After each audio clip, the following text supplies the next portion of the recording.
Khammam press క్లబ్లో జరుగుతున్న వ్యవహారాలు తీవ్ర వివాదాస్పదంగా మారాయి. జర్నలిస్టుల ఉమ్మడి వేదికగా ఉండాల్సిన ప్రెస్ క్లబ్ను కొందరు వ్యక్తులు తమ ఆధీనంలోకి తీసుకుని ప్రైవేటు క్లబ్గా మార్చుకుంటున్నారని Telangana working journalist federation TWJF 2843 జిల్లా కమిటీ తీవ్ర ఆరోపణలు చేసింది.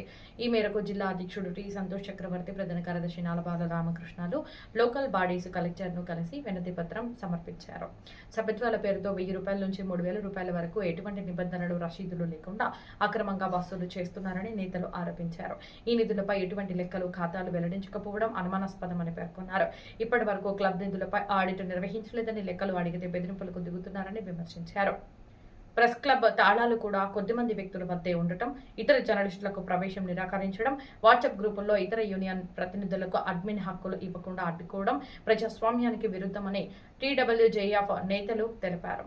ఇటీవల కాలంలో జర్నలిస్టులను అడ్డుకోవడం, బెదిరించడం వంటి ఘటనలు చోటు చేసుకోవడం ప్రెస్ స్వేచ్ఛపై నేరుగా దాడి అని ఆవేదన వ్యక్తం చేశారు.